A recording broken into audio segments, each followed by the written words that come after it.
Halo semuanya, Assalamualaikum warahmatullahi wabarakatuh.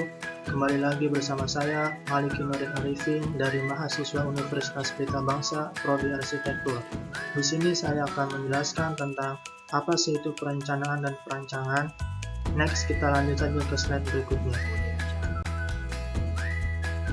Seberapa pentingnya sih dasar-dasar perencanaan dan perancangan itu? Berikut pengertiannya. Planning atau perencanaan telah banyak mengalami perkembangan.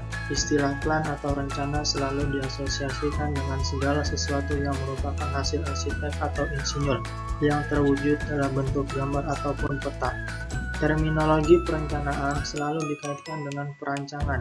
Secara harfiah merupakan terjemahan dari planning dan desain. Pada awalnya, perancangan diartikan sebagai hasil perumusan keinginan atau cita-cita pada masa mendatang yang lingkupnya lebih luas dalam konteks makro. Nah, ini perbedaan perencanaan dan perancangan. 1. Perencanaan. Sebuah proses untuk menetapkan tindakan yang tepat di masa depan melalui pilihan-pilihan yang sistematik. Paul Davidoff, 1982. Dalam bahasa asing disebut juga sebagai planning. Sedangkan perancangan yaitu usulan pokok yang mengubah sesuatu yang sudah ada menjadi sesuatu yang lebih baik melalui 3 proses, yaitu yang pertama, mengidentifikasi masalah-masalah, yang kedua, mengidentifikasi metode untuk pemecahan masalah, yang ketiga, pelaksanaan pemecahan masalah. Pola pikir perencanaan. What, tindakan apa yang harus dikerjakan? Why, mengapa tindakan itu dikerjakan?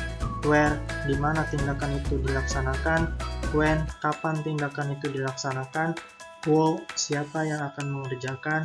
How, bagaimana cara tindakan itu dilaksanakan. Unsur-unsur perencanaan.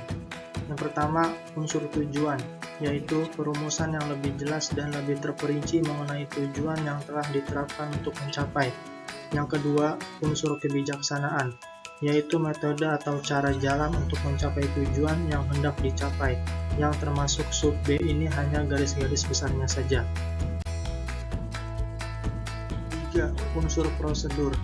Ini meliputi pembagian tugas serta hubungannya, vertikal dan horizontal, antara masing-masing anggota kelompok secara terperinci. 4. Unsur progres atau kemajuan, standar-standar perencanaan, how many untuk kuantitasnya, how will untuk kualitasnya, how long untuk lamanya. 5.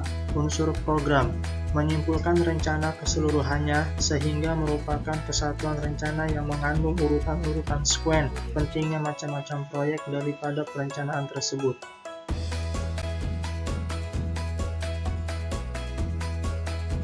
Prinsip-prinsip perencanaan.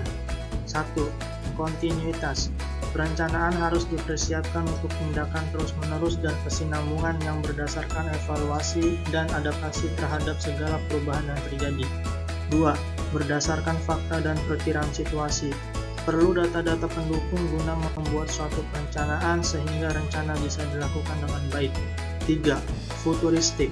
Perencanaan harus memperhatikan berbagai sumber, serta prediksi peristiwa yang mungkin akan menerpa perusahaan, dan mengetahui informasi seputar perusahaan pada masa lalu dan sekarang. 4. Fleksibilitas.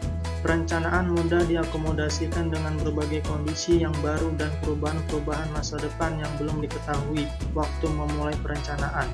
5. Realistis.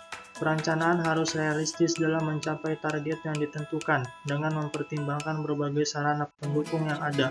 Perencanaan tidak realistis akan kontraproduktif ketika para staf tidak mampu menjalankannya.